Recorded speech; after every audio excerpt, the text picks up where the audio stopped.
In this video, I'm briefly going to go over how to add replenishments and what a replenishment is. So if you choose to, basically with Amazon terms of service, you can, what they don't want is they don't want you to have one ASIN with like 5 different SKUs.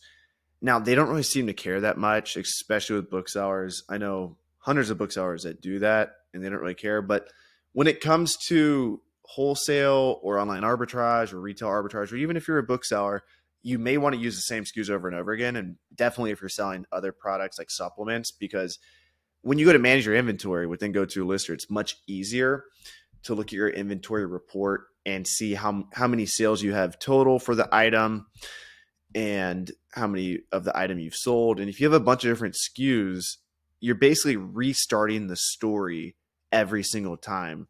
And there's no real history for the item. Whereas if you replenish the same SKU, then you have the total items history here, and it makes it easier to make repurchasing decisions in the future.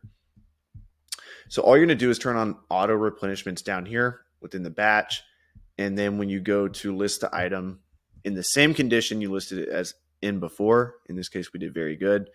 But most of the time, you'll be listing stuff as new if you're using the replenishment feature. Then click on search.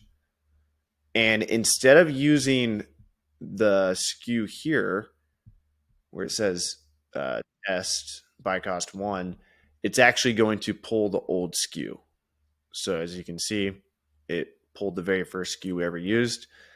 And that's going to automatically update here. So what's going to happen is after we submit the batch, it's going to have a new date here. So we listed this on the 7th of January, and now it's going to say the 21st of February. So it's going to have a whole second item and how much quantity you added. This is really helpful for wholesale and online arbitrage because you'll be able to really track, how many times do you buy from your supplier? How many times did you replenish that ASIN?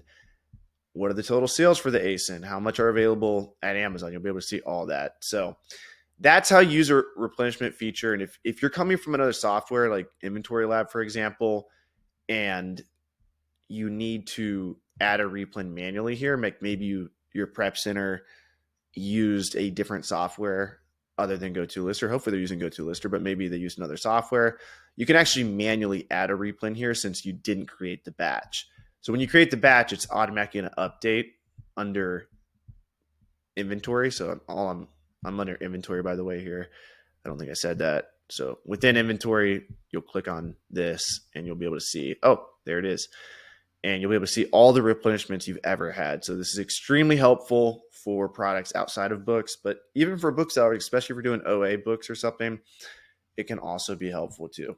So much love. See you in the next video.